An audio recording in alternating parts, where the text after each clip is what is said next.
Hello and welcome to From the Rabbi's Bookshelves. I'm Rabbi Elton from the Great Synagogue in Sydney. I'm discussing today one of my favourite sefarim, which I first learnt seriously in a pre-Shacharit class on Shabbat given by Rabbi Binyamin Tabori Zatzal in Hendon, and which I later taught in Lincoln Square Synagogue on a Sunday morning. It is the Minchat Chinuch by Rabbi Yosef Babad. We've looked at a few cases over this series of the conceptual approach to Jewish learning, known as lomdus, in which a Jewish law is analysed in its essential conceptual components and explored in terms of theory, and leaving aside for the time matters of actual application. The Minchat Chinuch by Rabbi Yosef Babad, who was born in 1801 and died in 1874, is an example of this genre. We know little about Rabbi Babad, but this work has become very famous and very popular. It's very accessible and very enjoyable. It is purportedly a commentary on the Chinuch, which we talked about a few weeks ago, that Spanish medieval work analysing all 613 biblical commandments, but really it's a springboard for Rabbi Babad to have his own very interesting and enjoyable discussions and explorations. His technique, in part, is to explore the underlying concepts of a law by applying it to strange or unusual cases which isolate the essential elements. So let me give you an example. He's very famous for looking at how laws apply to men and to women differently, and maybe some interstitial categories between men and women. So let's take the laws of shofar, the laws of blowing the shofar, hearing the shofar on Rosh Hashanah. So the Chinuch says this: V'noheges b'kol makom b'kol zman. The law of blowing and hearing the shofar applies in all places and in all times. B'scharim v'lo nekevos, to men but not to women.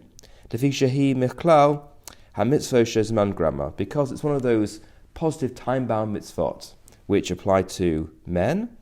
Shanashim paturos, but women are not obliged in such mitzvot, like, for example, putting on tefillin, because it's a mitzvah which applies at a particular time of day. It does not apply to women. Fine, so men are obliged in shofar and women are not, although they can of course listen if they want to, and that's our custom. But how about this? How about a tumtum? A tumtum is an interstitial category in the area of gender or sex in Jewish thought, and it's a person whose gender we can't determine because there is skin over the relevant area. So this is what he has to say. The tumtum shechai misofek. Now tumtum, we don't know what their status is because it's concealed. They are obliged because of doubt. There's a doubt about what they are, and therefore in dealing with the biblical law we are stringent and we say you are obliged therefore to hear the shofar. But they can't discharge obligation of even another tumtum. So if tumtum A wants to blow the shofar for tumtum B, that doesn't work. Why doesn't that work?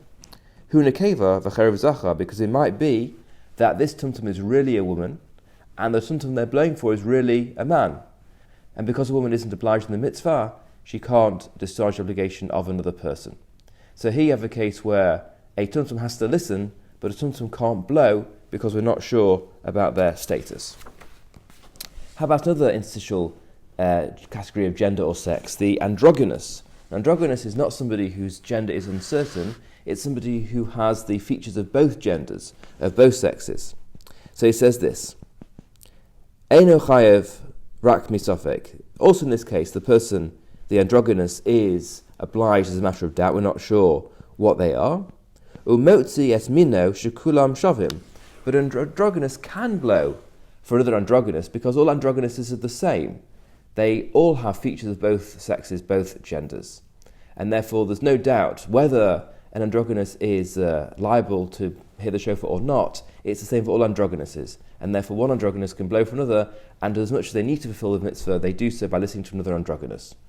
Now also in this category of women is slaves. Slaves have the same requirement as women upon them. They don't have any obligations in mitzvahs which are connected to time. But what if you have somebody who's half slave and half free? Well, how can that be? How can somebody be half slave and half free? Well, maybe somebody had two owners, and owner A freed them, but they still belong to owner B. They're half slave, half free. So what's the case there?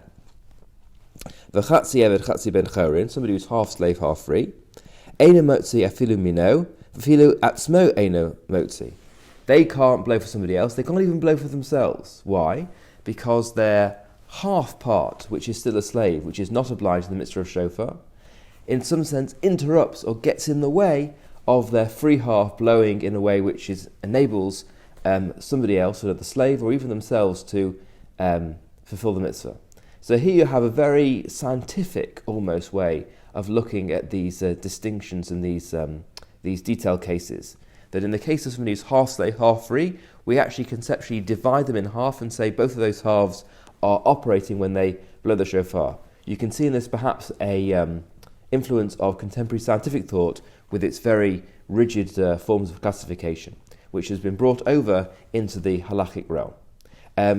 This book is full of these cases and explores how the law applies in each one of them and helps you understand the fundamental definitions and categories with which halakha abounds. Thanks for joining.